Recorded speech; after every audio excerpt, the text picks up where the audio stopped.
Assalamualaikum warahmatullahi wabarakatuh. Kembali lagi ketemu dengan Ustazah Tati. Kita belajar bersama dalam pelajaran IPS. Baiklah, Ustazah buka pembelajaran ini. Bismillahirrahmanirrahim. Alhamdulillahirrabbilalamin. Asyhadu an la ilaha illallah wa asyhadu anna Muhammadar Rasulullah. Allahumma salli ala Muhammad wa ala ali Muhammad. Amma ba'du. Mari kita mulai pembelajaran kita hari ini dengan membaca basmalah bersama-sama. Bismillahirrahmanirrahim. Gimana kabarnya semuanya? Tentunya semuanya dalam keadaan sehat walafiat. Semoga rahmat Allah senantiasa menyertai kita beserta keluarga kita. Amin ya rabbal alamin. Selalu jaga kesehatan ya. Meskipun kita belajar dari rumah, kita tetap semangat. Semangat belajar dari rumah. Semangat, semangat, semangat. Baik anak-anak, hari ini kita akan membahas tentang bentuk-bentuk interaksi. Ada dua macam bentuk interaksi sosial. Yang pertama, interaksi asosiatif dan interaksi disosiatif. Nah, yang pertama, interaksi asosiatif di sini interaksi yang mengarah kepada kesatuan pandangan. Antara lain dalam bentuk yang pertama kerjasama, yang kedua akomodasi, yang ketiga asimilasi, dan yang keempat akulturasi. Sedangkan interaksi yang mengarah kepada perpecahan atau konflik dinamakan interaksi disosiatif. Interaksi disosiatif di sini bentuknya seperti persaingan, kontravensi, dan konflik. Mari kita bahas satu persatu dari macam-macam proses asosiatif. Yang pertama, kerjasama. Yang kedua, akomodasi. Yang ketiga, asimilasi. Dan yang keempat, akulturasi.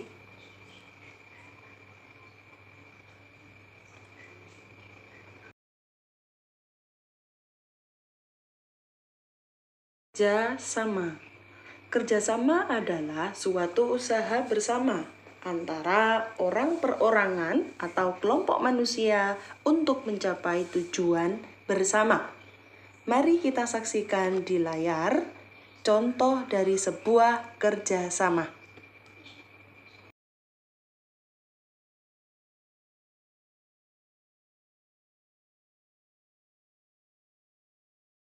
Nah, ini merupakan contoh dari sebuah kerjasama.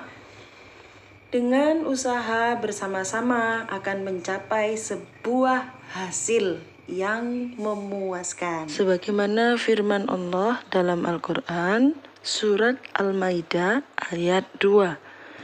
Dan bertolong-menolonglah kamu di dalam kebaikan, dan jangan bertolong-menolong di dalam perbuatan dosa dan permusuhan.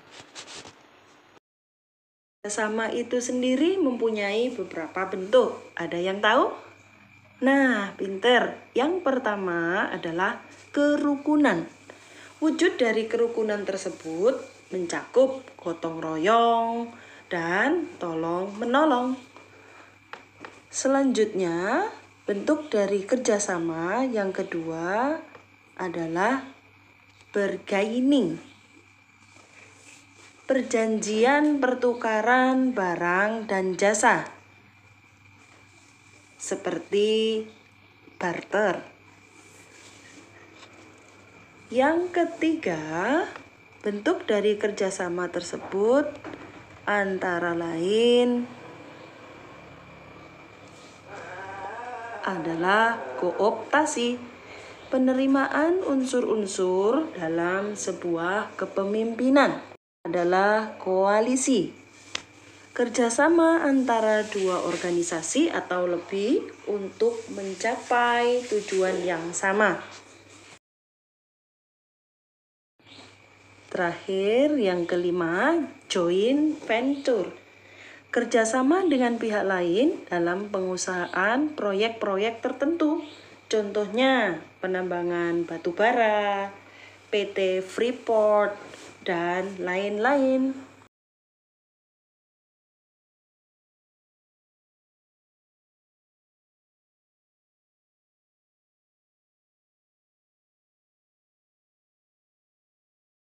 Interaksi sosial yang kedua adalah akomodasi.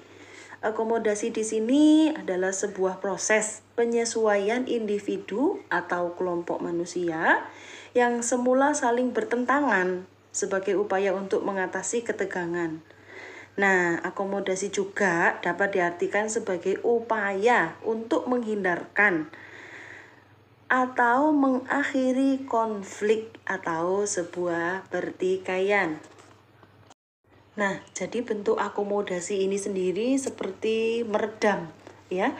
Jadi tidak ada yang saling dirugikan. Diselesaikan dengan cara tanpa menghancurkan pihak lawan atau tidak ada yang dirugikan di antara mereka. Nah, bentuk dari akomodasi di sini ada beberapa bentuk. Ada koersi, kompromi, arbitrasi, mediasi, toleransi, dan adjudikasi. Nah, bentuk dari kompromi. Kompromi tersebut akomodasi yang terjadi karena pihak yang bersengketa saling mengurangi tuntutannya agar tercapai kesepakatan. Jadi kedua belah pihak di sini saling mengurangi tuntutannya, damai. Yang kedua, koersi. Bentuk akomodasi yang prosesnya melalui pelaksanaan secara fisik maupun psikologis. Nah, salah satu pihak berada dalam posisi yang lemah. Itu kursi. Ya.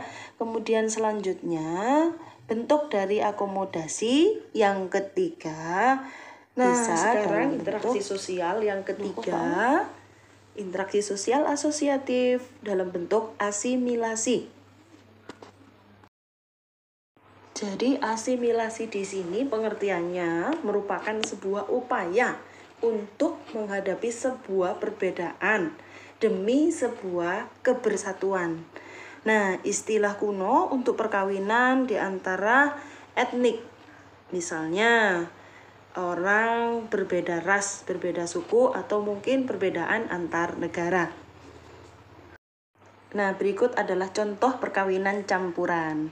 Selanjutnya, akulturasi adalah bentuk interaksi sosial asosiatif yang terakhir, yaitu yang keempat. Akulturasi di sini sebuah proses sosial yang timbul suatu kebudayaan bertemu dengan kebudayaan yang lain. Lambat laun kebudayaannya sendiri tetap, tetapi tidak menghilangkan kebudayaan yang asli. Jadi kebudayaan yang baru itu bisa diterima, namun kebudayaan yang asli tetap tidak hilang atau tidak luntur. Nah, ini contoh dari akulturasi. Masjid Agung Demak, sebuah masjid namun arsitekturnya masih berbau Hindu pada saat sebelum Islam masuk. Nah, itu tadi kita sudah belajar materi bab 2 subtema kedua, yaitu bentuk-bentuk dari interaksi sosial. Poin 1 tentang interaksi sosial asosiatif. Untuk interaksi sosial yang disosiatif, kita akan lanjutkan pada pertemuan berikutnya. Untuk pertemuan kita kali ini, Ustazah cukupkan sekian. Semoga semuanya dapat memahami. Bila ada pertanyaan, silakan via WA chat ke Ustazah Tati. Materi ini akan Ustazah upload di Google Classroom IPS kelas 7 Ustazah Tati. Mari kita akhiri pertemuan kita hari ini. Come on, let's close today. Let's say hamdalah together. Alhamdulillahi rabbil alamin. Subhanakallahumma wa bihamdika asyhadu an la ilaha illa anta astaghfiruka wa atubu ilaik. Terima kasih, sampai ketemu pada materi berikutnya. Wassalamualaikum warahmatullahi wabarakatuh. Tetap jaga kesehatan. See you tomorrow.